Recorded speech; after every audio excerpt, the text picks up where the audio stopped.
이 땅에 기독교가 처음 들어왔을 때 사람들이 던졌던 심각한 질문 가운데 이런 질문이 있었습니다. 기독교에 효도가 있느냐? 그런 질문을 던진 근본적인 이유는 물론 제사 문제이겠지만 성경 말씀에 대한 오해도 적지 않게 있었을 것으로 생각이 되어집니다. 오늘 우리가 읽었던 본문도 그런 오해를 가져오게 하는 대표적인 그런 말씀 가운데 한 구절이죠. 자, 오늘 본문이 어떤 내용입니까? 아들을 걱정하는 예수님의 어머니였던 마리아와 또 형님을 걱정하는 동생들이 예수님을 찾아옵니다. 그리고 예수님에게 만나자라고 하는 면회 요청을 합니다. 자, 그 자리에서 예수님의 대답은 뭐였냐면 누가 내 어머니며 누가 내 동생이냐? 하나님의 뜻대로 행하는 자가 내 형제요 자매요 어머니다. 그렇게 이야기를 하십니다. 어떻게 보면 부모를 부정하고 형제를 외면하는 매우 불효막심한 그런 이야기처럼 들릴 수도 있습니다. 그러나 이 말씀만 가지고 기독교는 에비애미도 몰라본다, 이렇게 오해하시면 안 됩니다. 예수님의 그 십자가 사건을 보시면 십자가에 달리신 예수님, 여러분 얼마나 고통스럽고 아프고 괴로우셨을까요?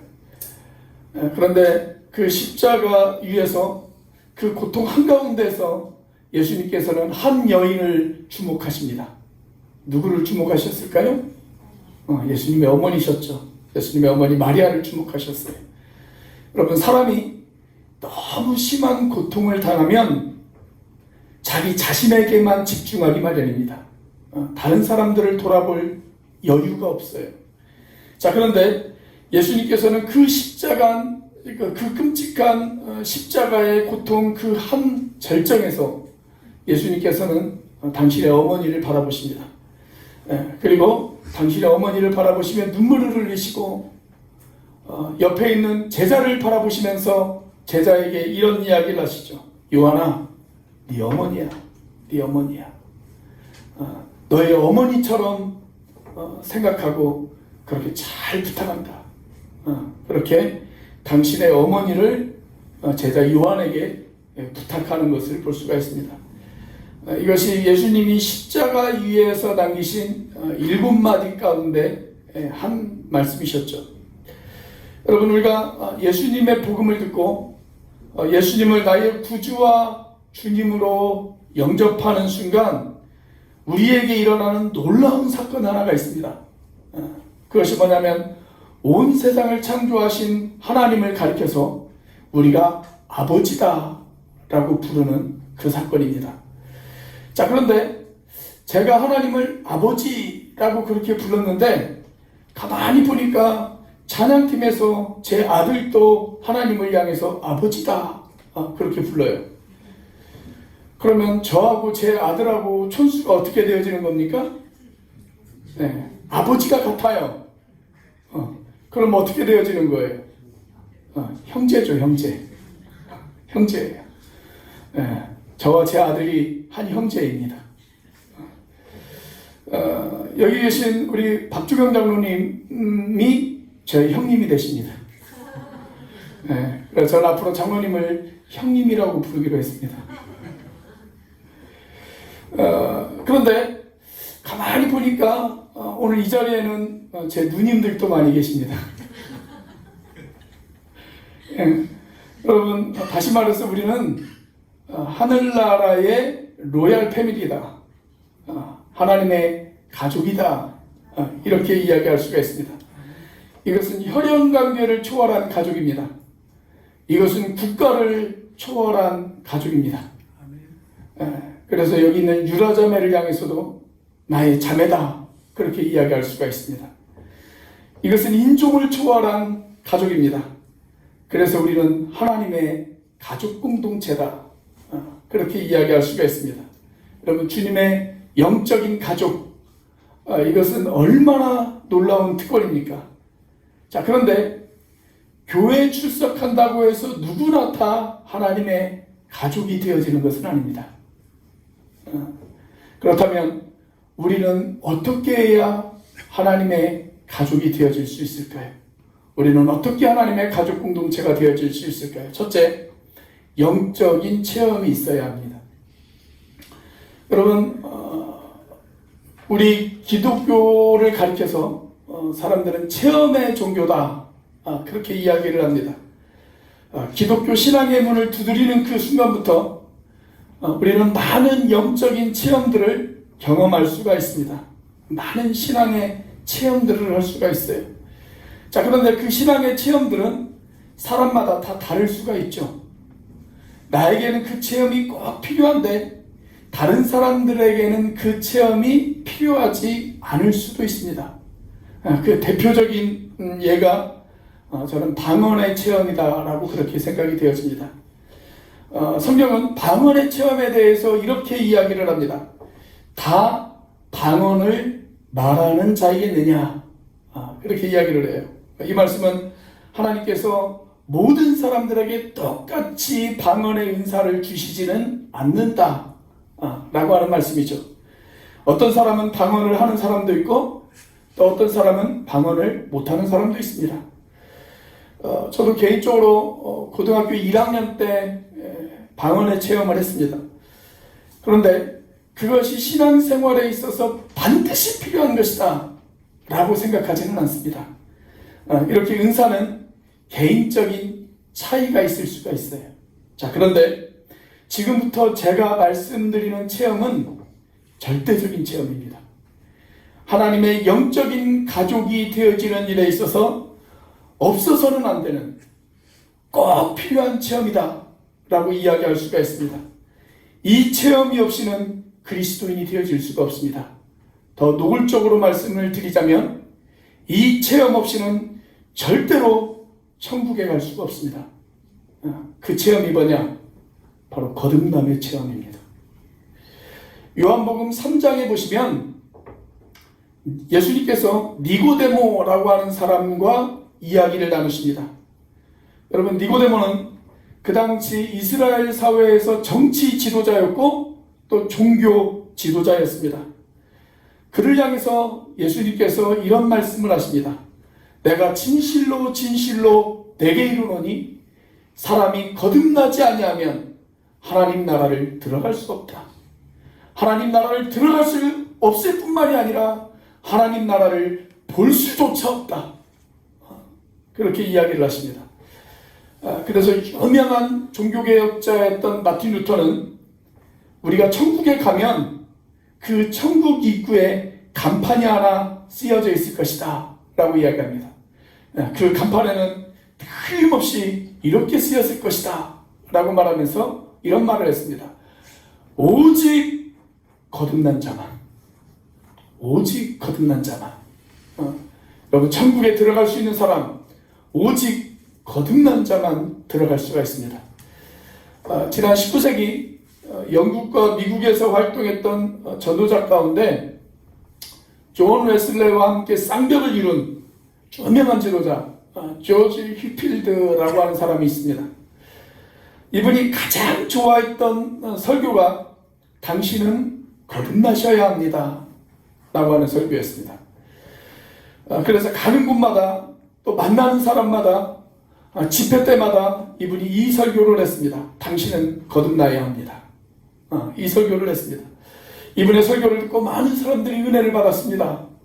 그리고 많은 사람들이 하나님의 품 안으로 돌아왔습니다. 그렇게 한 청년이 큰 감동을 받고 하나님의 품으로 돌아왔습니다. 그 차원에서 조지 필드 목사님에게 이런 부탁을 드렸습니다. 목사님, 제가 목사님과 함께 다니면서 목사님의 사역을 좀 돕고 싶습니다. 그 옛날에 가방을 들고 따라다니면서 시중 드는 사람을 가리켜서 우리가 가방목지라고 그렇게 불렀잖아요. 가방목지. 그 일을 하고 싶다는 거예요. 자, 그래서 목사님이 허락을 해주었습니다. 처음에는 너무 좋고 흥분했습니다. 그런데 목사님을 계속 따라다니다 보니까 이 목사님이 설교를 할 때마다 늘 똑같은 설교를 하시는 거예요. 당신은 거듭나야 합니다. 이 설교를 계속 하시는 거예요. 그러다 보니까 이 청년이 그 똑같은 설교를 수도 없이 많이 들었습니다. 그러던 어느 날 이 청년의 인내에 한계가 도달했습니다. 목사님이 설교를 하고 내려오셨는데 목사님에게 이런 이야기를 하는 거예요. 목사님은 설교 레퍼토리가 그렇게도 없습니까? 제가 그 설교를 몇 번 들었는지 아십니까? 무려 70번이 넘게 들었습니다. 그렇게 이야기를 하는 거예요. 그랬더니 이 목사님이 그 청년을 꽉 붙잡더니 이렇게 이야기를 하실 때, 내가 왜 이 설교를 계속하는지 아는가? 자네가 거듭나야 하기 때문이야. 이렇게 이야기를 할 때, 자네가 거듭나야 하기 때문이야. 맞습니다, 여러분. 거듭남의 문제는 거듭나도 좋고 거듭나지 않아도 좋다, 이런 차원의 문제가 아닙니다. 이것은 선택이 아닙니다. 이것은 필수입니다.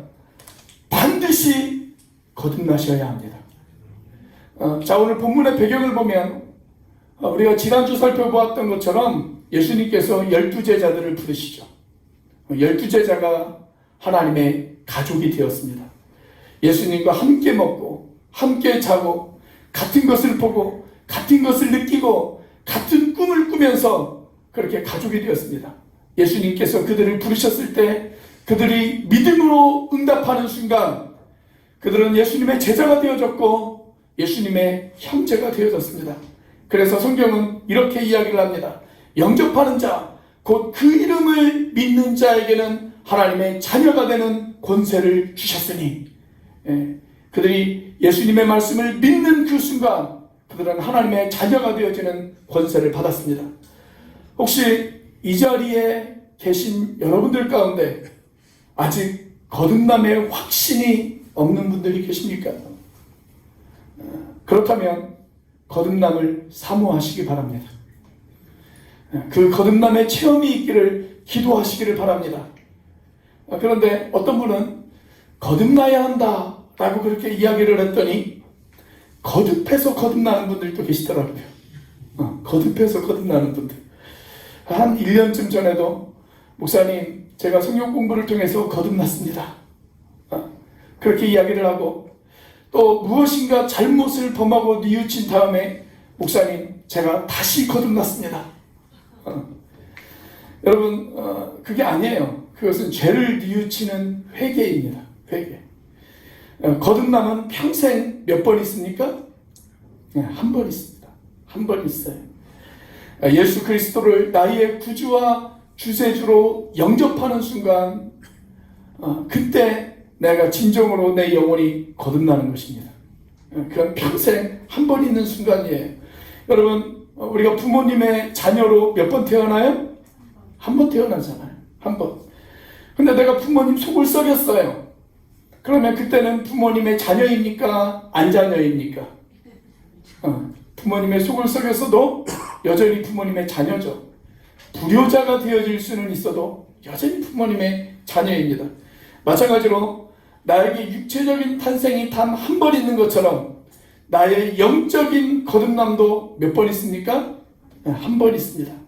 그 한 번의 체험 여러분에게는 있으십니까? 그 영적인 체험이 여러분들에게는 있으신가요? 그 한 번의 체험이 있는 사람, 그 사람이 바로 그리스도인이고, 그 사람이 바로 그리스도의 제자이고, 그 사람이 바로 하나님의 자녀입니다. 교회에 출석한다고 해서 저절로 하나님의 가족 공동체가 되어지는 것은 아닙니다. 그 영적인 체험, 거듭남의 체험이 있는 사람, 그 사람이 바로 하나님의 가족 공동체의 멤버가 되어질 수가 있습니다. 저와 여러분들이 그 하나님의 가족 공동체의 멤버가 되시기를 주님의 이름으로 축원합니다. 자, 우리는 어떻게 하나님의 가족 공동체가 될 수 있을까요? 둘째로 영적인 이해가 있어야 합니다. 영적인 이해가 있어야 합니다. 자, 우리가 거듭나는 순간 우리에게는 영적인 직관력이 생깁니다. 그래서 하나님에 관한 것들이 조금씩 이해되어지기 시작을 합니다. 물론 여기에는 우리의 노력과 투자가 필요해요. 기도하셔야 됩니다. 성경을 읽으셔야 됩니다. 성경을 배우셔야 됩니다. 그러면서 하나님에 관한 이해의 폭이 조금씩 넓어지기 시작합니다. 다시 말하면 하나님에 대해서 알아가는 것입니다. 여러분, 한 아이가 태어나면 처음에는 그 아이는 부모님에 관해서 잘 모르죠. 부모님에 관해서 잘 몰라요. 그런데 누군가가 자기를 돌봐줘요. 배고프다고 울면 젖을 줍니다. 볼일을 보면 기저귀를 갈아줍니다. 아프면 약을 주고 돌봐주기 시작을 합니다. 그리고 그 대상을 가리켜 어느 순간 엄마, 아빠 이렇게 부릅니다. 그리고 커가면서 부모님에 대한 이해의 폭이 조금씩 넓어지기 시작을 하죠. 참 신기한 것은 여러분, 갓난아기는 부모를 부모로 이해하는 것이 시간이 어느 정도 흐르면 다 해결이 되어집니다. 시간이 흐르면 다 엄마를 엄마라고 부르고 아빠를 아빠라고 부릅니다. 자, 그런데 하나님에 대한 이해는 시간이 지난다고 저절로 해결되어지는 것이 아닙니다. 어떤 사람은 교회 출석한 지 얼마 안 되었어요. 그런데 예수님을 자기의 삶의 주인으로 인정하고 하나님에 대해서 알아가기 시작합니다. 영적인 이해도가 아주 빠른 사람이 있어요. 그래서 교회 출석한 지 얼마 안 됐는데 벌써 하나님에 대해서 많은 것들을 알아가는 그런 사람들이 있어요. 그런데 어떤 사람은 아무리 시간이 흘러도 전혀 영적인 것들을 이해하지 못하는 사람들도 있습니다. 이제 이쯤 되면 알만한데 하는데도 아직 영적인 것들을 전혀 이해하지 못하는 그런 사람들도 있어요. 그래서 예수님께서 말씀하시죠. 먼저 된 자가 나중되고 나중된 자가 먼저 되느니라. 그런 말씀을 하십니다. 그런데 감사하게도 그렇게 영적인 것을 잘 이해는 하지 못했어도 꾸준히 출석하는 사람들이 있어요. 꾸준히 출석하는 사람이 있습니다. 졸더라도 꾸준히 출석을 해요. 자, 그렇게 꾸준히 출석하다 보면 언젠가는 이해될 날이 올 줄로 믿습니다. 그런데 분명한 것은 거듭나지 않으면 영적인 것들을 이해하지 못한다는 거예요. 내가 거듭나지 못했다. 그러면 영적인 것들이 이해가 되어지지 않아요. 성경에도 그런 예들이 아주 많습니다. 자, 아까 제가 요한복음 3장에 나오는 니고데모 이야기를 말씀을 드렸는데 예수님께서 니고데모에게 네가 거듭나야 한다. 그렇게 말씀하셨어요. 자, 그랬더니 이 니고데모가 어떤 반응을 보입니까? 선생님, 제가 이렇게 나이가 많아 늙었는데 어떻게 어머니 뱃속에 들어갔다가 다시 나올 수 있습니까? 이렇게 이야기를 합니다. 여러분, 지금 예수님께서는 영적으로 거듭나야 한다라는 것을 이야기했는데 이 니고데모는 그것을 어떻게 알아들었습니까? 육적인 것으로 알아들었습니다. 그래서 어떻게 어머니 뱃속으로 들어갔다가 다시 나올 수가 있습니까? 그렇게 이야기를 합니다. 여러분, 이 니고데모가 무식한 사람이 아니에요. 못 배운 사람이 아닙니다. 이 니고데모는 오히려 그 당시 종교 지도자였습니다. 그리고 아주 똑똑한 사람이었습니다. 사회적으로 엘리트였습니다. 그런데 영적인 것을 전혀 이해하지 못했어요. 제가 성경 공부를 해보면 사회적으로 매우 똑똑한 사람임에도 불구하고 영적인 것을 이해하지 못하는 사람들도 있습니다. 그런데 사회적으로는 별로 배운 것 없어도 영적인 내용들에 대해서 이해를 잘 하시는 분들이 있어요. 자, 요한복음 4장에 보면 사마리아 여인의 이야기가 등장을 합니다. 목마름과 갈증이 있었던 한 여인의 이야기가 거기 등장을 해요. 이 여인을 향해서 예수님께서 이런 말씀을 하십니다. 내게 오면 내가 생수를 주겠다. 내가 주는 생수를 마시는 자마다 영원히 목마르지 않을 것이다. 그렇게 이야기를 하십니다. 자, 이것도 영적으로 하신 말씀이죠. 자, 그런데 사마리아 여인이 어떤 반응을 보입니까? 선생님, 우리 조상 대대로 우리가 이 땅에서 살았습니다. 그래서 우리는 산다수를 마시며 살았습니다. 그런데 선생님, 우리가 알지 못하는 신기한 샘물이 나는 약수터라도 알고 계십니까? 그렇게 예수님에게 질문을 던집니다. 왜 그렇습니까? 영적인 것을 이해하지 못했기 때문에 그렇습니다. 자, 요한복음 6장에 보면 보리떡 5개와 물고기 2마리로 예수님께서 5,000명 이상이 되어지는 사람들을 먹이셨습니다. 그 기적을 행한 뒤에 예수님께서 한편의 설교를 하십니다. 이런 설교를 하셨어요. 내가 곧 생명의 떡이다. 그렇게 이야기를 하십니다. 내가 하늘에서 내려온 살아있는 떡이다. 누구든지 이 떡을 먹는 자마다 영생하리라. 그렇게 이야기를 하셨어요. 그랬더니 사람들이 어떤 반응을 보였냐면, 아니 지금 저 사람이 제정신이야. 우리더러 자기 살을 뜯어 먹으래. 그렇게 이야기를 하는 거예요. 영적으로 접근해야 되는 말씀을 육체적으로 접근했기 때문에 생긴 사건입니다. 자, 오늘 본문의 배경이 되어지는 20절부터 30절까지의 말씀을 보면 심지어 예수님의 친척들도 예수님이 누구인지를 제대로 이해하지 못했습니다. 자, 20절 말씀을 같이 한번 읽어보겠습니다. 시작. 집에 들어가시니 무리가 다시 모임으로 식사할 겨를도 없는지라. 자, 예수님이 어떤 집에 들어가셨어요? 식사 시간이었습니다. 그런데 사람들이 몰리기 시작해요. 그런데 예수님께서 먹는 것보다 하나님의 말씀을 전하는 것이 더 중요하다라고 생각을 하셔서 계속 그들에게 하나님의 말씀을 전하십니다. 그리고 병자들을 위해 기도하십니다. 자, 그러니까 사람들 가운데 어떤 사람이 이런 반응을 보였습니다. 미쳤다 그랬습니다. 미쳤다. 자, 심지어 가족들도 어떤 반응을 보였느냐. 21절입니다. 같이 한번 읽어보겠습니다. 시작. 예수의 친족들이 듣고 그를 붙들러 나오니 이는 그가 미쳤다 하밀러라. 자, 바리새인들은 어떤 반응을 보였을까요? 22절입니다. 같이 읽습니다. 예루살렘에서 내려온 서기관들은 그가 바알세불이 집혔다 하며 또 귀신의 왕을 힘입어 귀신을 쫓아낸다 하니. 자, 예수님이 병자를 위해 기도해 주시고 귀신을 쫓아냈어요. 그것을 보고 어떤 사람이 말하기를, 야, 귀신을 쫓아내는 것 보니까 저 사람은 이 귀신보다 더 센 귀신이 들었나 보다. 대장 귀신이 들렸다. 이런 이야기를 했습니다. 자, 지금 예수님이 밥도 먹지 않고 그들에게 하나님의 복음을 증거하셨단 말이죠. 그런데 그 설교를 듣고도 예수님이 누구신지 전혀 이해를 못하는 거예요. 전혀 이해를 못하는 거예요. 이렇게 하늘나라의 영적인 비밀을 이야기해도 그것을 듣지 못하고 보지 못하는 사람들이 있어요. 오히려 예수님을 향해서 미쳤다, 그렇게 이야기를 했습니다. 여러분, 유명한 발명왕이었던 에디슨이 발명하는 일에 열중을 하다 보면 온종일 한 끼도 먹지 않는 날이 꽤 많았다고 합니다.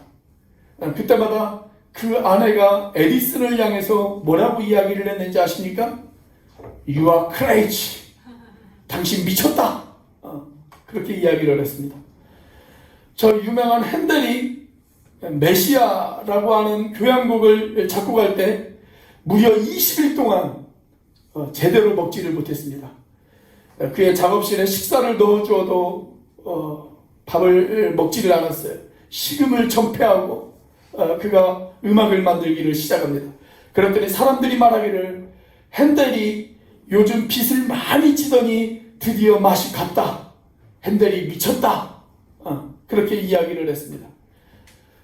제가 중학교 2학년 때 예수님을 영접하자 저희 어머니가 저에게 예수에 미쳤다. 그렇게 이야기를 하셨습니다. 그래서 제 성경책 겉표지에다가 제가 그렇게 써서 붙여놓았습니다. 예수에 미치자. 이렇게 써서 붙여놓은 적이 있어요.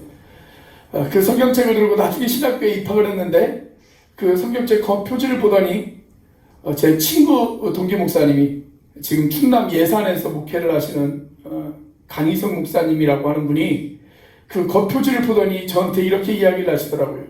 누가 더 많이 믿지나 내기해 봅시다. 그런 이야기를 하더라고요. 사랑하는 여러분, 역사는 미친 사람들에 의해서 변화가 되어진다는 것을 알고 계십니까? 미치셔야 합니다. 미치셔야 예수님을 제대로 믿는 것입니다. 우리 앞뒤 좌우에 있는 분들에게 한번 인사해 보겠습니다. 미치셨습니까? 한번 물어보세요.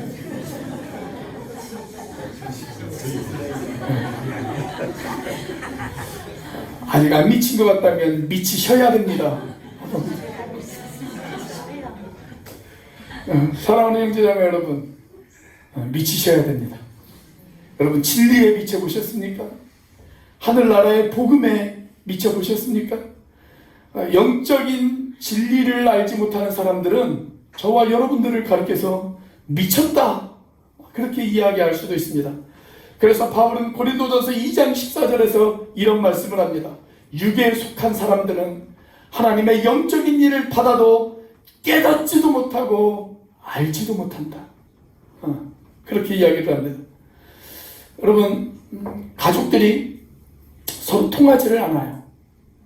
아버지의 마음을 자식이 이해하지를 못해요. 남편과 아내가 서로 통하지를 못해요. 서로에 대한 이해가 전혀 없어요.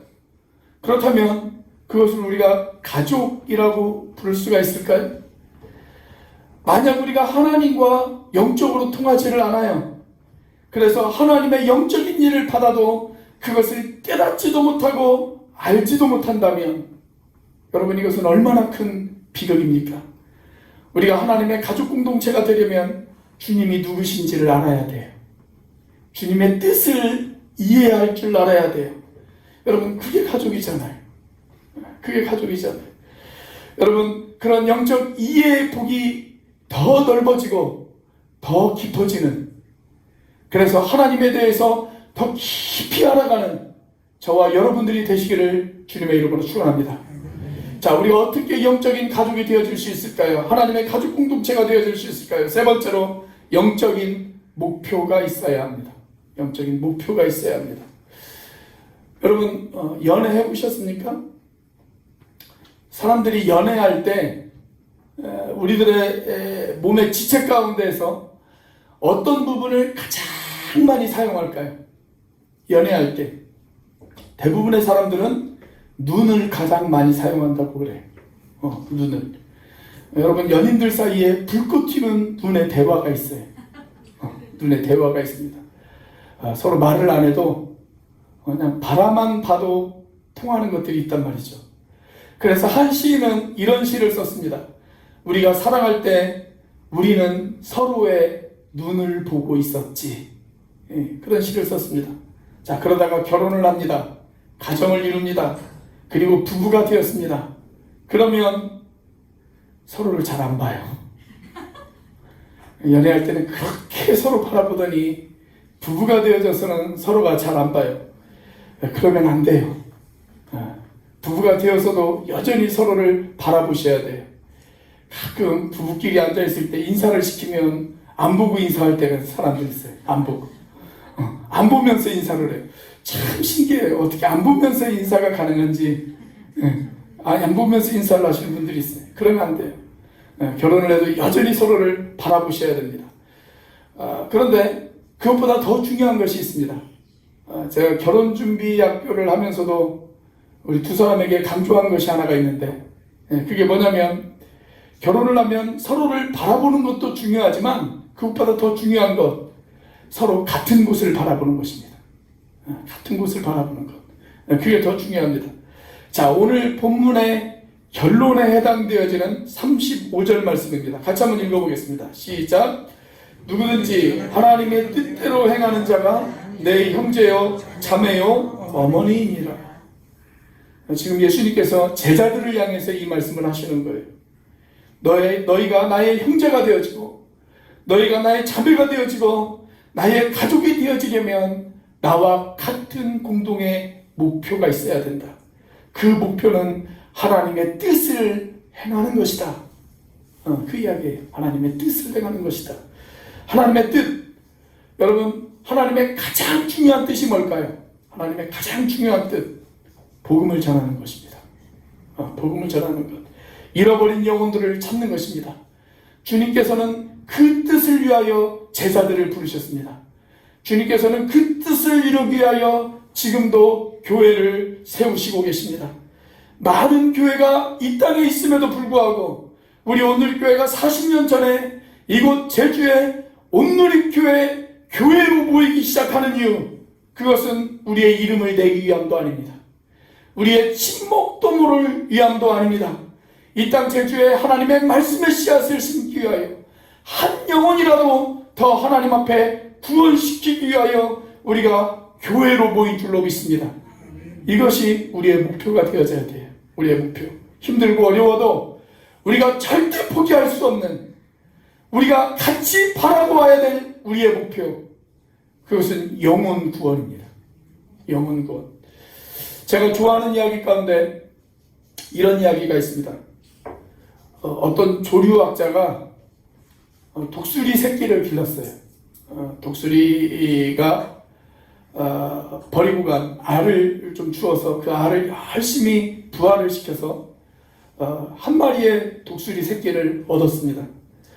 그런데 그 독수리 새끼를 어디에다 길렀냐면 닭장에다 놓고 병아리들하고 같이 길렀어요. 그러니까 이 독수리가 자라면서 병아리처럼 행동을 하는 겁니다. 병아리처럼.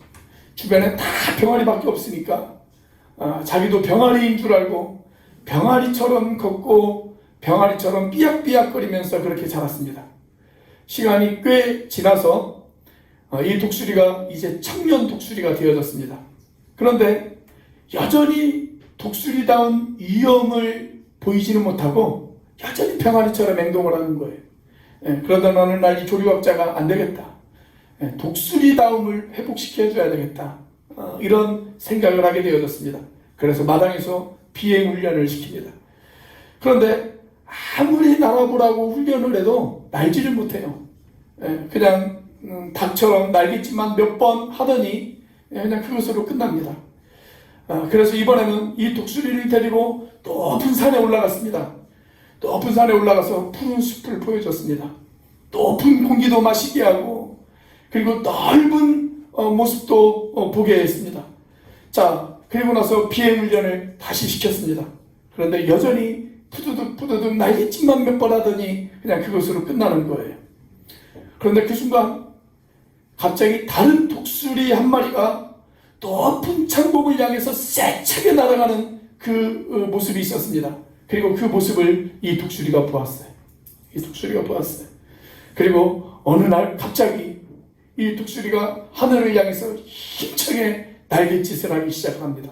그리고 드디어 날기 시작했어요. 그 독수리가 날기 시작하는 그 순간 그 독수리는 더 이상 병아리가 아니었습니다. 하늘의 제왕이 되어졌습니다. 사랑하는 여러분, 하나님의 자녀인 우리가 마치 세상에서 병아리처럼 살고 있지는 않습니까? 조금 어렵다고 해서, 조금 힘들다고 해서 우리가 바라보아야 할 곳을 바라보지 못하고, 우리가 조금 힘들다고 그것 때문에 주저하고 낙심하고 그것 때문에 쓰러져 있고 그러고 있지는 않습니까? 제주에 살면서 육지로 갈 일이 많죠. 제가 가끔 비가 오고 날씨가 아주 나쁠 때, 그럴 때 비행기를 탈 때가 있어요. 그러면 공항에 갈 때 이런 생각을 합니다. 야, 날씨가 이런데 비행기가 뜰까? 그런 생각을 하면서 공항에 갈 때가 있습니다. 그런데 항공사에서 특별히 연락이 오지 않는 이상 대부분은 비행기가 뜨더라고요. 아무리 날씨가 안 좋아도 대부분은 비행기가 떠요. 바람을 뚫고 비구름을 뚫고 비행기가 하늘 높이 비상을 합니다.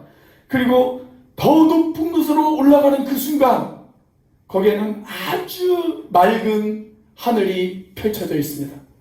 사랑하는 여러분, 세상 살기가 힘들지만, 여전히 어렵지만, 불안하지만, 우리의 사업도 힘들지만 그럴수록 산에 오르시기를 바랍니다. 주님의 꿈을 꾸시기를 바랍니다. 주님이 바라보는 것을 같이 바라볼 수가 있다면 우리는 천국을 향해서 비상할 수 있을 것입니다. 그렇게 하나님의 뜻을 위해서 우리가 같은 것을 생각하고 같은 것을 바라보고 같은 것을 말할 줄 안다면 그 사람을 가리켜서 우리는 하나님의 가족 공동체다, 그렇게 이야기할 수가 있을 것입니다. 오늘 우리가 하나님의 아들이 되어져, 하나님의 딸이 되어져, 하나님의 자녀가 되어져 하나님의 뜻대로 살아가는 형제와 자매가 되어질 수 있기를 주님의 이름으로 축복합니다. 기도하시겠습니다.